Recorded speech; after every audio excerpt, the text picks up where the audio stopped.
Hi everybody, welcome to our channel. We are Cody and Kate, founders of Hoopie High Performance. We are two hybrid athletes hoping to help you become a high performer in both athletics and life. In today's video, we're going to go over the top 3 benefits we feel come from hybrid training. We hope you enjoy.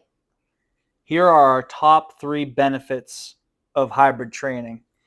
So if you're unfamiliar, what exactly is hybrid training? We got to probably establish some definitions first. So to me, hybrid training is going to be 2 sports or 2 activities or more than one sport activity that at least are not complementary. So things that aren't complementary are like sumo wrestling and cycling or triathlon, or Olympic lifting and cross-country skiing. So the theme here is, at least with these two, is that one is an endurance sport, one is a strength and power sport. So one requires muscle mass and strength. One requires endurance, both from an aerobic or anaerobic aspect. So you can see how they're not complementary, and increasing one can have a detrimental effect on the other one. So they're at least not complementary, and probably more so they're antagonistic. Obviously, if you're going to be a good sumo wrestler, you're going to probably be pretty big. And if you're going to be a successful 10K specialist or marathon specialist, you're going to be a little spindly, right? You're not going to be huge and muscular or carrying a large body mass. You're going to be pretty small, because that's how you're efficient, is moving your mass through space and time. You want that mass to be as low as possible. Not quite as low as possible, but pretty low. So that to me is hybrid training, is that you're taking two things that are at least not complementary, most likely antagonistic, and you're training both of them, or you're at least competing in both of them at some interval during the year. And so hybrid training is going to, in my definition, it's going to include both strength and power aspects, and it'll include endurance aspects. Now, exactly what your chosen activity is, whether it's cycling, triathlon, cross-country skiing, rowing, etc., or your strength and power activity is going to be Olympic lifting, powerlifting, maybe CrossFit. CrossFit is kind of its own hybrid thing. Or your strength and power activity might be, some track and field sport, like a shot put or discus or something like that. But you're doing something power and strength oriented, and you're doing something that is endurance oriented. And so what are our top 3 benefits for this style of training? Having both strength and power, lifting or other strength pursuits, as well as endurance sport or endurance activities in your repertoire. What are the 3 benefits of this approach? And what we've come up is the number 1 is going to be muscle mass and strength. Okay, so why is this beneficial? Besides, looking good and, being hot with more muscle mass, it's also a main predictor of longevity.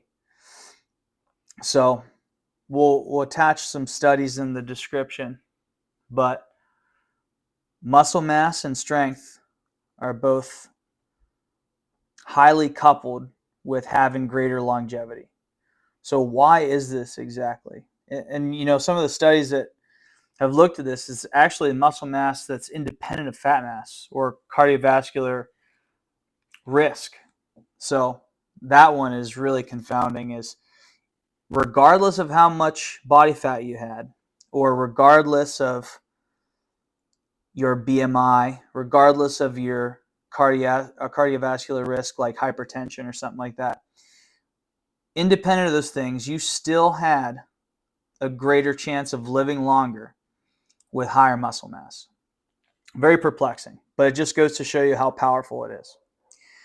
So one of the reasons that this is possible, hypothetically, is just the anabolic response of resistance training in general.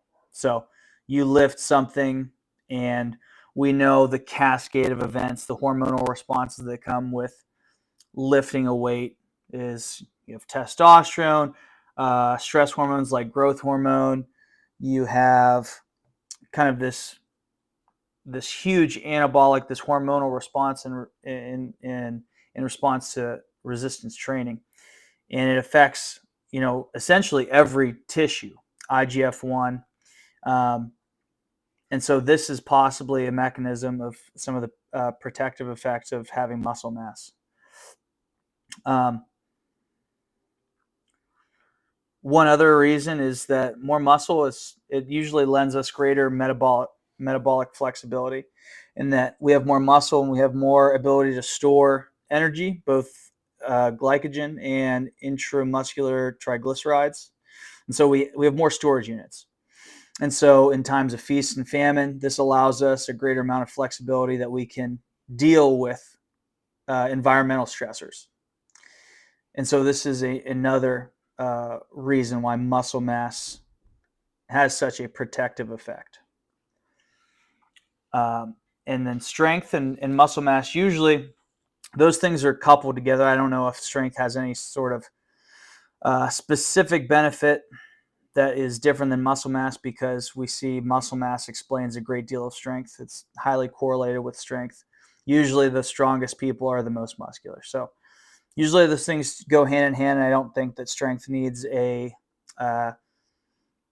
separate explanation for why it's good, other than maybe you're able to affect some outcomes like lifting a thing and not hurting yourself, or having a greater capacity for operating the world or something like that. But regardless, I've lumped those two things together, muscle mass and strength. Number one, it seems to be from some studies even greater than cardiovascular ability. But that brings us to our second point. Our second great benefit of a hybrid approach is increased VO2 max, or just cardiovascular capacity in general, really aerobic capacity in general. So VO2 max is tightly correlated to longevity as well.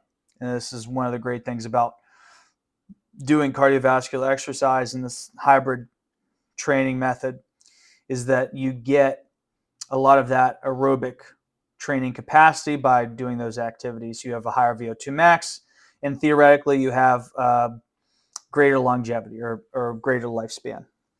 So what are some of the possible mechanisms for VO2 max and aerobic capacity being linked to longevity?